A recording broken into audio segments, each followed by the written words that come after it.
Maria Santos wiped the grease from her hands with an old rag, the familiar smell of motor oil filling her nostrils. The military base buzzed with activity around her, but she remained focused on the engine before her. At 24, she had already earned a reputation as the best mechanic in the entire division. While other soldiers practiced combat drills and weapon training, Maria spent her days elbow-deep in vehicle engines, ensuring every truck, jeep, and armored vehicle ran perfectly. The other members of Alpha Squad often joked about their grease monkey, but it was always with respect. Captain Rodriguez relied on her completely. When vehicles broke down in the middle of nowhere, Maria was the one who got them moving again. She had joined the military not to fight but to serve in her own way. Her father had been a mechanic, and she grew up in his garage, learning to understand machines better than most people understood other humans. "Hey, Maria, think you can get this old beast running by tomorrow?" Sergeant Miller called out, patting the hood of a damaged Humvee.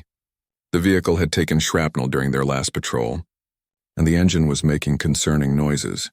Maria crawled underneath the vehicle, her small frame allowing her to reach places others couldn't. "Give me until tonight," she replied, her voice muffled by the metal above her. "The fuel line is damaged and the cooling system needs work, but she'll purr like new when I'm done." The base was located in a remote region where tensions had been rising for months. Intelligence reports suggested enemy forces were moving closer, but Maria rarely paid attention to such briefings. Her world consisted of pistons, gears, and hydraulic systems. She trusted her squad to handle the fighting while she kept their machines ready for whatever came next. As evening approached, Maria finally emerged from under the Humvee, satisfaction evident on her dirt-streaked face. The engine now hummed smoothly, all systems functioning perfectly. She gathered her tools, placing each one carefully in its designated spot in her toolkit. Organization was crucial in her work. Knowing exactly where everything was could mean the difference between a quick repair and being stranded in dangerous territory. The mess hall was nearly empty when Maria finally went for dinner. She preferred eating late after finishing her work for the day. The other squad members had already eaten and were either on duty or resting in their quarters. Maria didn't mind the solitude. It gave her time to think about the next day's projects and plan her approach to various mechanical challenges. Back in her quarters, Maria cleaned her tools one final time before bed. Each wrench, screwdriver, and socket had its place, and she maintained them as carefully as she maintained the vehicles. Her roommate, Private Johnson, was already asleep. Having returned from evening patrol duties, Maria moved quietly, not wanting to disturb her rest. Before turning off the lights, Maria reviewed the maintenance schedule for the following day. 3 vehicles needed routine service, and there were rumors that new equipment would be arriving soon. She looked forward to learning about different systems and expanding her mechanical knowledge. The thought of new challenges excited her more than the prospect of combat ever could. The night was unusually quiet, with only the distant sound of generators humming throughout the base. Maria drifted off to sleep, unaware that enemy scouts were already positioning themselves in the hills surrounding their location. Tomorrow would bring changes that would test every skill she possessed, though not in the way she expected. In her dreams, Maria worked on an endless succession of engines, each one presenting unique problems that required creative solutions. Her hands moved with practiced precision, fixing whatever was broken and making improvements where possible. She had no way of knowing that within hours, those same hands would be called upon to handle tools of an entirely different nature. The alarm clock beside her bed ticked steadily through the night, marking the hours until dawn. Outside, the enemy forces continued their careful approach, moving silently through the darkness. They had studied the base layout extensively, identifying weak points and planning their attack route. What they hadn't accounted for was the determination of one young mechanic who refused to let her squad down. As the first hints of dawn appeared on the horizon, Maria began to stir. Her internal clock was remarkably accurate after years of maintaining strict work schedules. She had no idea that this would be the day that changed everything, transforming her from the squad's reliable mechanic into something far more formidable. The tools of war would soon replace the tools of repair, and Maria would discover capabilities she never knew she possessed. The explosion that shattered the morning calm threw Maria from her bunk onto the concrete floor. Alarms blared throughout the base as the building shook from multiple impacts. Through the small window, she could see smoke rising from the motor pool where she had been working just hours before. Her heart sank as she realized her carefully maintained vehicles were likely destroyed. Private Johnson was already grabbing her rifle and gear. "Maria, we need to move. The base is under attack," she shouted over the continuing explosions. The sound of automatic weapons fire was getting closer, indicating that enemy forces had breached the perimeter defenses. Maria quickly pulled on her uniform and boots, her mind racing. This was the scenario they had all trained for, but she had always assumed she would be evacuating with the equipment, not fighting. She reached for her standard-issue sidearm, a weapon she had qualified with but rarely handled outside of mandatory training sessions. The hallway outside their quarters was chaos. Soldiers ran in both directions, some heading toward defensive positions while others helped evacuate wounded personnel. Maria caught sight of Captain Rodriguez near the communications center, coordinating the defense efforts while trying to call for backup support. "Maria," the captain called out when he spotted her, "I need you to help evacuate the wounded to the secondary positions. Your knowledge of the base layout will be crucial for finding safe routes." She nodded and began helping carry injured soldiers away from the heaviest fighting. The enemy had clearly studied their defenses extensively, attacking from multiple directions simultaneously. Traditional defensive positions were being overrun faster than anyone had anticipated. Maria realized they were facing a much larger and better organized force than intelligence reports had suggested. As she helped transport Sergeant Miller, who had taken shrapnel to his leg, Maria noticed something troubling. The enemy forces were using sophisticated equipment and tactics, moving with precision through areas that should have been unknown to them. Someone had provided them with detailed information about the base layout and defensive capabilities. The medical station was overwhelmed with casualties, and Maria found herself pressed into service as an assistant medic. Her steady hands and mechanical precision proved surprisingly useful for medical procedures. She helped stabilize wounds and prepare patients for evacuation while explosions continued to rock the building around them. "We're getting reports that they've taken the motor pool and are advancing on the command center," reported Lieutenant Barnes, who had arrived with another group of wounded soldiers. "They seem to know exactly where our key installations are located." Maria's jaw tightened as she thought about her destroyed workshop and vehicles. Months of careful maintenance work had been wiped out in minutes. But more importantly, without transportation, evacuating the wounded would become nearly impossible. They needed those vehicles operational, and she was the only one who might be able to salvage something from the wreckage. The sound of gunfire was now coming from multiple directions, indicating that the base was being surrounded. Radio communications reported that several outposts had gone silent, suggesting the attack was even more widespread than initially thought. Backup support would be hours away, assuming their distress calls had even gotten through.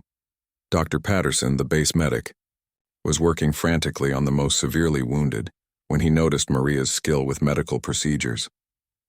"Have you had medical training?" he asked while she expertly applied pressure to stop bleeding from a complex wound. "Just what I learned from repairing hydraulic systems," Maria replied, not taking her eyes off her work. "Pressure points, fluid dynamics, stopping leaks, the principles are similar." She had never made the connection before, but her mechanical knowledge was translating surprisingly well to emergency medical care. As the situation continued to deteriorate, Maria began to understand that conventional defensive tactics weren't working. The enemy had too much information and too many advantages. They needed a different approach, something unexpected that would disrupt the attackers' carefully planned assault. She looked around the medical station at the wounded soldiers, many of whom were her friends and colleagues. These were people who had trusted her to keep their vehicles running, who had relied on her technical expertise to bring them home safely from dangerous missions. Now they needed her again, but in a completely different capacity. The building shook from another explosion, this one much closer than before. Through the window, Maria could see enemy soldiers advancing systematically through the base, methodically clearing each building. Their movement patterns were professional and coordinated, confirming her suspicion that this was not a random raid, but a carefully orchestrated military operation. Captain Rodriguez's voice crackled over the radio, reporting that they had lost contact with most perimeter positions. The enemy was closing in on the central command area where the medical station was located. Maria realized that within minutes they would either need to evacuate or prepare for a final stand. Looking at the wounded soldiers around her, Maria made a decision that would change everything. These people had become her family, and she wasn't going to let them down. If conventional warfare wasn't working, perhaps it was time to try something unconventional. Her mind began working through possibilities, applying the same systematic problem-solving approach she used with mechanical challenges to their current tactical situation. The decision came when Maria heard Captain Rodriguez's final radio transmission. "All units, this is command. We're being overrun. Prepare for evacuation to secondary positions. Medical personnel, get the wounded out however you can." The transmission ended with the sound of gunfire and explosions, then nothing but static. Maria looked around the medical station, at the dozen wounded soldiers who couldn't be moved. Quickly, Dr. Patterson was shaking his head grimly as he checked the most seriously injured. "We'll never get them all out in time," he whispered. "The routes are blocked and we don't have enough personnel to carry them." Through the window, Maria could see enemy soldiers systematically moving from building to building, getting closer to their position. Their advance was methodical and professional, leaving no escape routes open. She estimated they had perhaps 10 minutes before the attackers reached the medical facility. "Doc, take whoever you can carry and get out through the back entrance," Maria said quietly, checking her sidearm and the few extra magazines she had grabbed. "Head for the secondary rally point and don't look back." Dr. Patterson stared at her. "What are you planning to do? You can't hold off an entire assault force by yourself. That's suicide, Maria." Maria was already moving, checking the windows and doors to assess defensive positions. Her mind was working through the problem like a complex mechanical system, identifying key points and potential solutions. "Maybe, but these soldiers trusted me to keep their equipment running. Now I need to keep them running." She helped Dr. Patterson and 2 walking wounded gather the soldiers who could be moved. As they prepared to leave through the rear exit, Private Johnson grabbed Maria's arm. "Come with us. There has to be another way." "There is another way," Maria replied calmly. "Someone needs to slow them down long enough for you to get clear. I know this building better than anyone, and I know how to make every minute count." She gently removed Johnson's hand from her arm. "Tell Captain Rodriguez that the motor pool vehicles might still be salvageable if he can get a team back there later."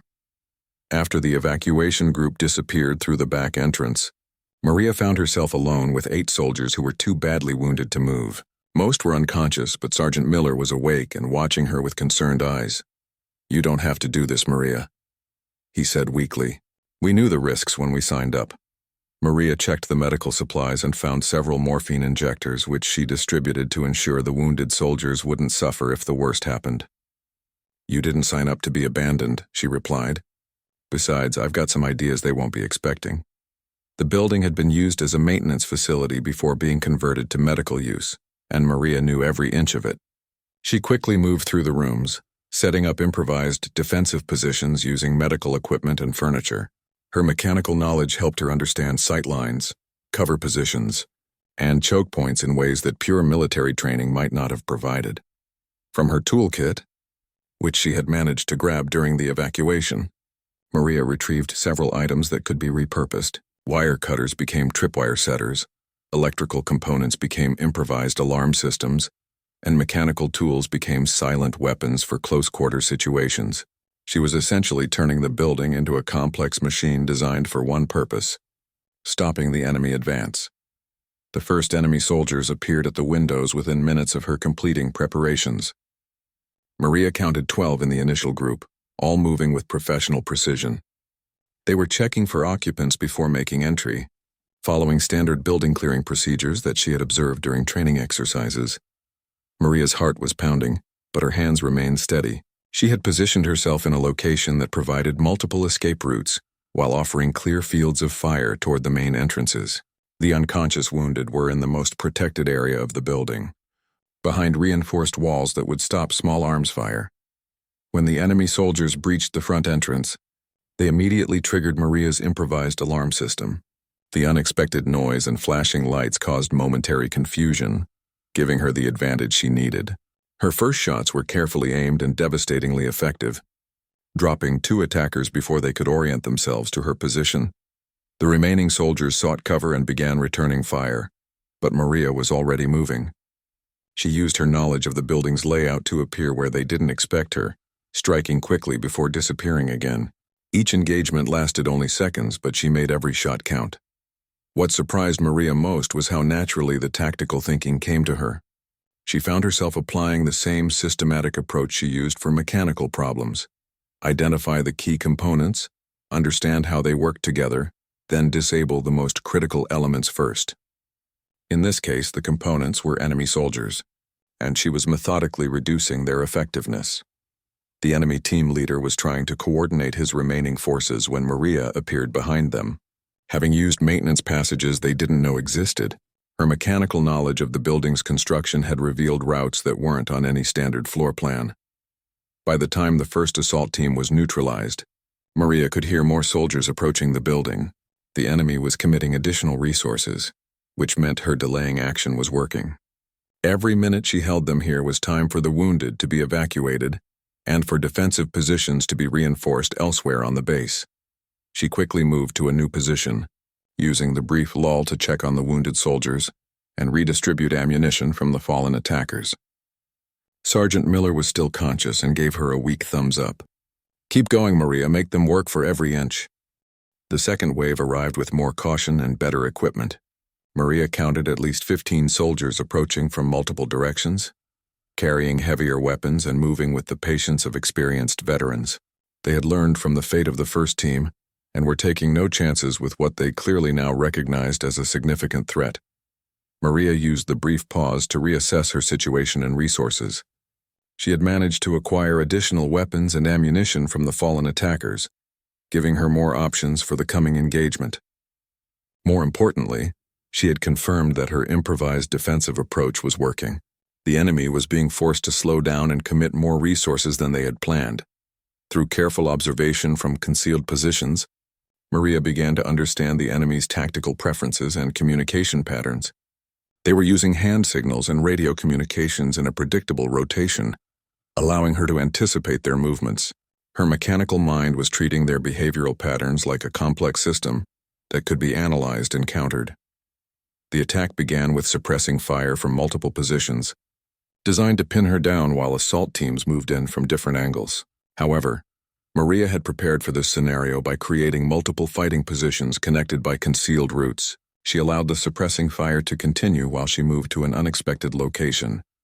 When the assault teams advanced, they found empty positions and triggered more of Maria's improvised defensive measures. Tripwires connected to unstable medical equipment created additional chaos and confusion. The enemy soldiers were discovering that the building itself had become a weapon, responding to their presence in unpredictable and dangerous ways. Maria's counterattack came from a direction they hadn't anticipated, above them. Using maintenance ladders and ceiling access panels, she had positioned herself to attack from overhead, while they focused on ground-level threats. Her first shots eliminated the team leaders, disrupting their coordination and command structure. The remaining soldiers found themselves fighting an opponent who seemed to appear and disappear at will, striking from unexpected angles before vanishing again. Maria's knowledge of the building's hidden spaces was giving her an almost supernatural advantage. She was using the structure like an extension of her own body, moving through it with the same precision she applied to mechanical systems. As the engagement continued, Maria began to notice something unexpected about her own performance. Her shooting accuracy was far better than it had ever been during training exercises.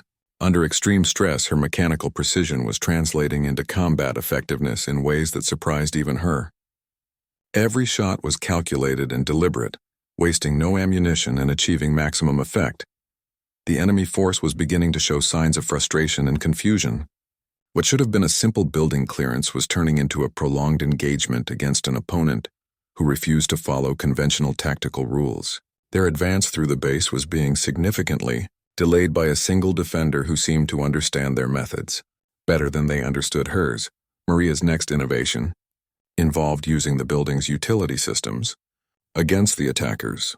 Her knowledge of electrical, plumbing, and ventilation systems allowed her to create additional hazards and distractions. Water pipes could be burst to flood areas and create noise. Electrical systems could be shorted to eliminate lighting, and ventilation ducts could be used for both movement and misdirection. During a brief lull in the fighting, Maria checked on the wounded soldiers again. They were all still alive, though some were in critical condition. Sergeant Miller had lost consciousness, but his vital signs were stable. The protective measures she had implemented were working, keeping them safe from the ongoing battle. The enemy commander was clearly growing impatient with the delay. Maria could hear increased radio chatter and more aggressive movement patterns. They were being pressured by their own command structure to complete the building clearance and continue the overall assault on the base. This impatience was becoming another weapon she could exploit. When the third assault began, the enemy tried a different approach. Instead of careful tactical movement, they attempted to overwhelm her position with speed and firepower.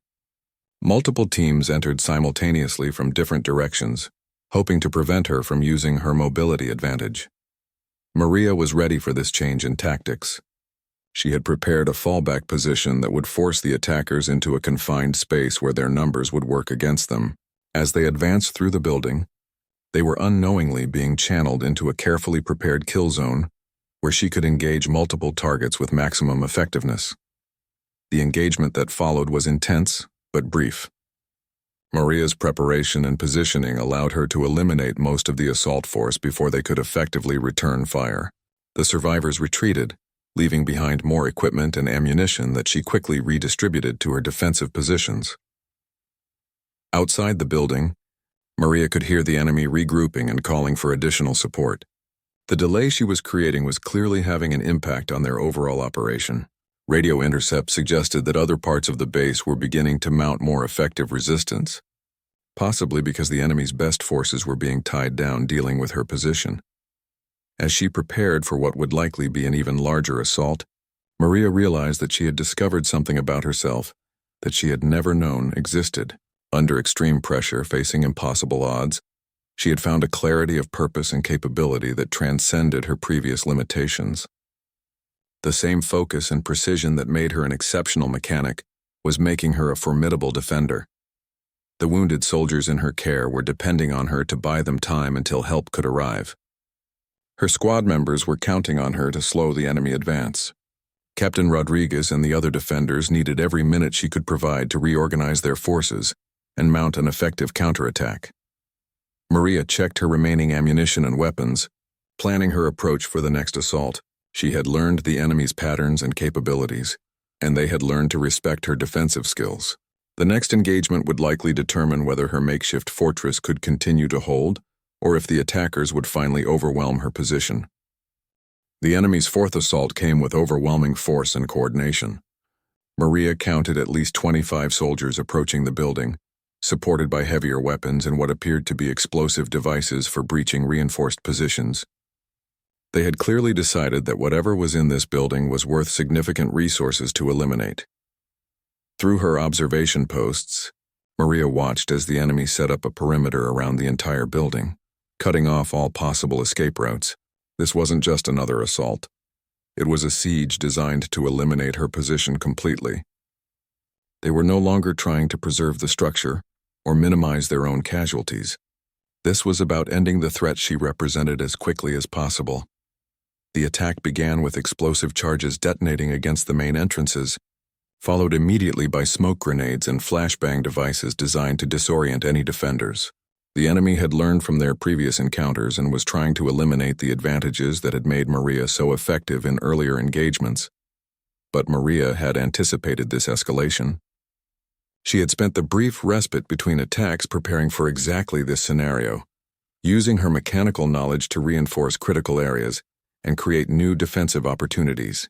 The building's structure had been modified to channel the assault into predetermined areas where she could make the most effective use of her remaining resources. As enemy soldiers poured through the breached entrances, they found themselves entering a space that had been carefully prepared to maximize their disadvantages. Narrow corridors forced them to advance in single file, while carefully placed obstacles created choke points where Maria could engage multiple targets with minimal exposure to return fire. The smoke and confusion that the enemy had hoped would work in their favor actually played to Maria's strengths. She knew every inch of the building by feel and could navigate effectively in zero visibility conditions. The attacking soldiers, despite their superior numbers and equipment, were operating in unfamiliar territory, while she was fighting on ground she had spent weeks learning to use as a defensive tool. Maria's counterattack was swift and devastating. Moving through routes that the enemy couldn't detect or follow, she struck at the most vulnerable points in their formation. Her shots were precisely aimed to create maximum disruption, with minimum ammunition expenditure. Each engagement was planned to force the attackers to react in ways that would expose them to follow-up attacks. The enemy force began to experience the same confusion and coordination problems that had plagued their earlier attempts. Despite their superior numbers, they found themselves unable to bring their full strength to bear against an opponent who refused to engage them on conventional terms. Maria was fighting a three-dimensional battle, using the building's vertical spaces and hidden passages to appear where she was least expected. As the engagement continued, Maria began to notice changes in the enemy's radio communications. Their confident professional tone was being replaced by frustration and concern. The delay she was creating was apparently having significant impacts on their overall mission timeline, and their commanders were demanding results that the assault teams were unable to deliver. During a brief lull in the fighting, Maria used captured enemy communications equipment to monitor their frequencies. What she learned was both encouraging and sobering. The attack on her building was preventing enemy forces from advancing to other key positions on the base. However, she was also hearing reports that suggested she was facing only a small portion of a much larger enemy force. The wounded soldiers in her care were all still alive. Though several were in critical condition, Maria had managed to keep them safe through multiple assaults. But their medical situation was deteriorating. Time was becoming as much of an enemy as the soldiers trying to breach her. Maria's ammunition situation was becoming critical despite her careful conservation and the supplies captured from fallen attackers. She had enough for perhaps one more major engagement, after which she would need to rely entirely on improvised weapons and the defensive measures she had built into the building itself. The enemy's next assault came with a different approach entirely. Instead of trying to breach multiple entrances simultaneously, they focused all their effort on a single point, using explosives to create a large opening that would allow them to pour maximum force into the building at once. They were gambling that overwhelming firepower could succeed where tactical finesse had failed. Maria was ready for this approach as well. She had prepared a fallback position that would force the attackers to advance through a carefully prepared gauntlet of defensive measures. Every step they took would expose them to multiple threats while limiting their ability to use their numerical advantage. Effectively, the final assault was unlike anything Maria had experienced in the previous engagements. The enemy committed everything they had, pushing forward with desperate determination while she fought to maintain her defensive positions. The building shook under the impact of explosions and heavy weapons fire as both sides gave everything they had. In the midst of this chaos, Maria found herself operating on pure instinct and training. Her mechanical precision had evolved into something approaching combat artistry, each movement calculated to achieve maximum effect with minimum waste. She was no longer just the squad's mechanic, defending wounded soldiers. She had become something far more formidable. The turning point came when Maria managed to eliminate the enemy's forward command element, disrupting their coordination and communication. Without effective leadership, the assault began to falter as individual soldiers found themselves isolated and unsupported in unfamiliar terrain. As the enemy force began to withdraw to regroup, Maria realized she had achieved something remarkable. She had successfully defended her position against overwhelming odds, buying precious time for the wounded in her care and for the broader defensive efforts on the base. But she also knew that the enemy would return with even greater force, and her resources were nearly exhausted. Standing among the debris of the latest assault, checking on the wounded soldiers who were still depending on her protection, Maria prepared for what might be the final confrontation. She had discovered capabilities within herself that she never knew existed, but the ultimate test was still to come. The silence that followed the enemy's withdrawal was more unsettling than the chaos of combat had been. Maria used the respite to check on the wounded soldiers, several of whom were showing signs of critical deterioration. Sergeant Miller had regained consciousness but was clearly struggling, while two others had developed complications that required immediate medical attention she couldn't provide. Through the damaged windows, Maria could see enemy forces regrouping at a distance, their numbers apparently reinforced by additional units. She estimated at least 40 soldiers were now positioned around the building, along with heavier equipment that hadn't been present in earlier assaults. The enemy had clearly decided that eliminating her position was worth committing significant resources. Maria's ammunition was nearly exhausted, reduced to less than 2 full magazines for her primary weapon. The improvised defensive measures throughout the building had been damaged or destroyed during the previous assaults, leaving her with fewer options for channeling enemy movement. Most critically, the structural damage to the building was beginning to compromise some of her concealed movement routes. As she surveyed her remaining resources, Maria found herself thinking about the fundamental principles that had guided her mechanical work. When facing a complex problem with limited tools, the key was to identify the most critical components and focus all available effort on maintaining their function.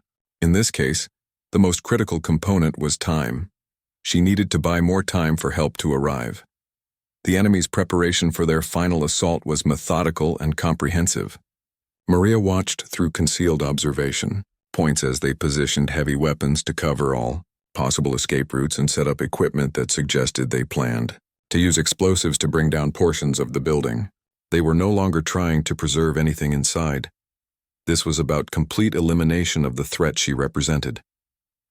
During her surveillance, Maria noticed something that gave her an idea.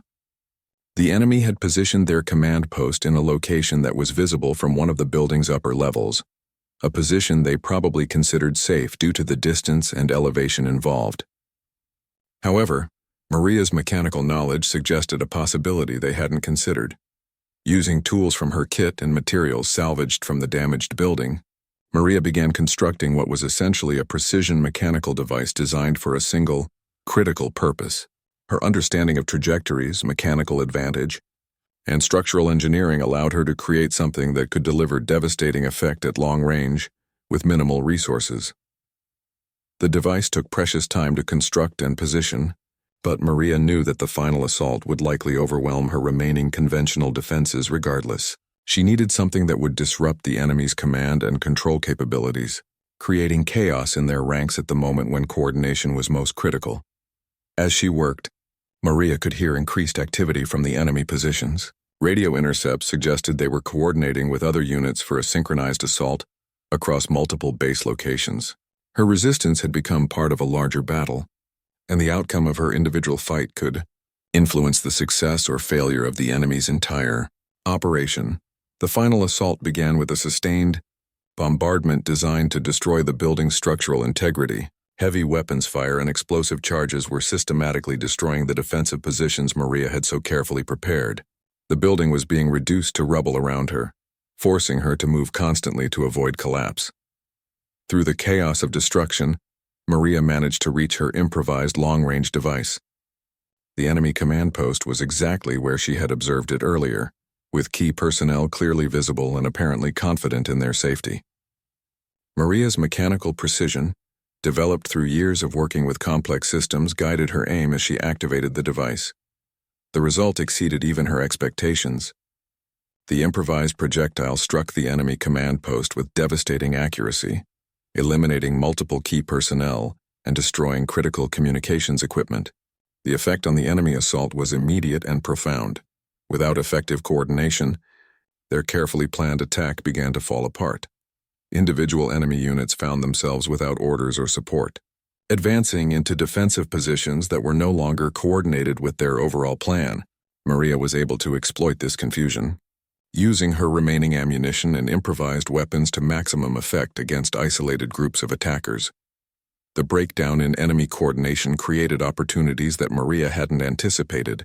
Small groups of soldiers became separated from their units and lost in the damaged building, where her superior knowledge of the terrain gave her decisive advantages. She was able to eliminate threats systematically while conserving her limited resources.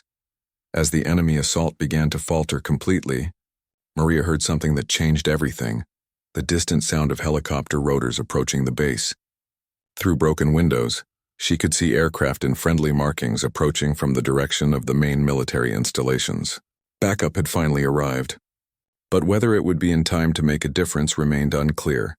The enemy forces were now faced with a critical decision: continue their assault on Maria's position while friendly reinforcements arrived, or withdraw to avoid being caught between two forces. Their confusion and disorganization made it difficult for them to coordinate an effective response to this new development. Maria used this moment of enemy uncertainty to press her advantage. Moving through the damaged building with desperate efficiency, she struck at the most vulnerable enemy positions while they were distracted by the approaching aircraft. Her attacks were designed to create maximum disruption and prevent any organized withdrawal. The sound of gunfire from other parts of the base indicated that the reinforcements were engaging enemy forces across multiple locations. Maria's prolonged resistance had bought enough time for help to arrive, and for the overall defensive situation to be stabilized. However, the immediate threat to her position and the wounded soldiers in her care was far from over. The final moments of the engagement were a chaotic mixture of enemy withdrawal attempts, friendly air support, and Maria's continued defensive efforts. She had to balance protecting the wounded soldiers with preventing enemy forces from escaping to fight another day. Every decision carried life or death consequences for people she had sworn to protect. As the last enemy soldiers were eliminated or forced to withdraw, Maria found herself standing in the ruins of what had once been a medical facility. Around her lay evidence of a battle that had transformed a simple mechanic into something far more formidable. The wounded soldiers in her care were all still alive, though several required immediate medical attention. The medical evacuation helicopters touched down just as the last enemy gunfire faded across the base. Maria emerged from the damaged building, supporting Sergeant Miller while medical personnel rushed to help with the other wounded soldiers. The contrast between the chaos of the previous hours and the organized efficiency of the rescue operation was almost overwhelming. Captain Rodriguez was among the first to reach Maria's position. His face showed a mixture of relief, amazement, and something approaching disbelief as he surveyed the scene around the destroyed building. The evidence of the prolonged battle was unmistakable. Debris from multiple assaults, abandoned enemy equipment, and clear signs of the defensive measures Maria had improvised throughout the engagement. "Maria, what happened here?" the captain asked as medics worked to stabilize the wounded soldiers. "We've been getting reports from air reconnaissance that don't make sense. They're saying a single defender held off multiple enemy assault teams for over 3 hours." Maria was too exhausted to provide detailed explanations immediately. The adrenaline that had sustained her through the battle was wearing off, leaving her drained and overwhelmed by what she had accomplished. "I just did what needed to be done, sir. The wounded soldiers couldn't be moved, so someone had to stay with them." As the wounded were loaded onto evacuation helicopters, the full scope of Maria's defensive action began to become clear. Military investigators found evidence of at least 50 enemy casualties in and around the building, along with abandoned weapons and equipment that suggested a much larger force had been engaged. The tactical analysis of the enemy's approach revealed sophisticated planning that had been completely disrupted by one person's refusal to abandon her post. Dr. Patterson arrived with the medical evacuation team and immediately began examining the wounded soldiers Maria had protected. His assessment confirmed what she had hoped. Despite the prolonged battle and difficult conditions, all 8 soldiers had survived and would recover from their injuries. Her improvised medical care and protective measures had been effective in keeping them alive through hours of combat. The intelligence officers who arrived to debrief Maria were initially skeptical of the reports they had received. The idea that a single mechanic could successfully defend against a coordinated enemy assault seemed impossible until they began examining the evidence. The improvised defensive measures, the tactical use of building systems, and the precision of the defensive actions all pointed to someone with exceptional problem-solving abilities and mechanical knowledge. Lieutenant Colonel Harrison, the base intelligence officer, spent considerable time studying the scene before approaching Maria. "Soldier, I need to understand how you managed to achieve what trained combat units struggled to accomplish. The enemy force you engaged was elite special operations personnel with extensive urban warfare experience."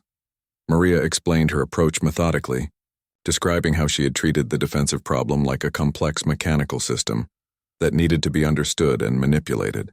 Her background in maintaining and repairing sophisticated equipment had given her analytical skills that translated surprisingly well to tactical situations. She had studied the enemy's patterns and adapted her responses accordingly. The investigation revealed that Maria's resistance had disrupted the enemy's entire operational timeline. The assault on the base had been coordinated with attacks on other installations, and the delay she created had allowed friendly forces to respond more effectively across the region. Her individual action had influenced the outcome of a much larger strategic situation. Word of Maria's defense spread quickly through the military community. Within hours, her story was being discussed at command levels far above the local base. The idea that innovative thinking and mechanical expertise could be as valuable as traditional combat training was generating significant interest among military leaders. Captain Rodriguez formally recommended Maria for commendation, but she found herself uncomfortable with the attention her actions were receiving. In her mind, she had simply done what any soldier would do when faced with wounded comrades who needed protection. The tactical innovations had been born of necessity, rather than any desire for recognition or advancement. The rebuilding of the base began immediately, but Maria's role in the process was different from what it had been before. Her demonstrated abilities had earned her a place in tactical planning discussions, where her unique perspective on defensive systems and improvised solutions was valued by senior officers. She was no longer just the mechanic who kept vehicles running. 3 weeks after the attack, Maria received orders transferring her to a special operations unit that specialized in unconventional warfare and defensive tactics. The military had recognized that her combination of technical expertise and combat effectiveness represented a valuable and rare capability that could be developed and utilized in other situations. On her last day at the base, Maria visited the rebuilt medical facility where she had made her stand. The new structure was more heavily fortified and better designed for defensive purposes, incorporating some of the lessons learned from her improvised defensive measures. Sergeant Miller, now recovered from his injuries, was there to say goodbye. You know, Maria, before that day I thought being a mechanic was just about fixing things that were broken, he said as they stood where the old building had been. But you showed us that sometimes the most important thing you can fix is a situation that seems impossible. Maria smiled at the comment but remained characteristically modest about her accomplishment. I just applied the same principles I always used. Identify the problem, understand how the system works, and find a way to make it function better. The fact that the system involved people instead of engines didn't really change the approach. As she prepared to leave for her new assignment, Maria reflected on how much had changed in such a short time. She was still fundamentally the same person who had joined the military to serve as a mechanic, but she had discovered capabilities within herself that she never knew existed. The precision and systematic thinking that made her exceptional with machines had proven equally valuable in defending human lives. The helicopter that would take her to her new unit was the same model she had maintained countless times in her role as base mechanic. As it lifted off, carrying her toward unknown challenges and opportunities, Maria couldn't help but notice that the engine sounded perfect, a small reminder of the skills that had started her on this unexpected journey from mechanic to something far more extraordinary.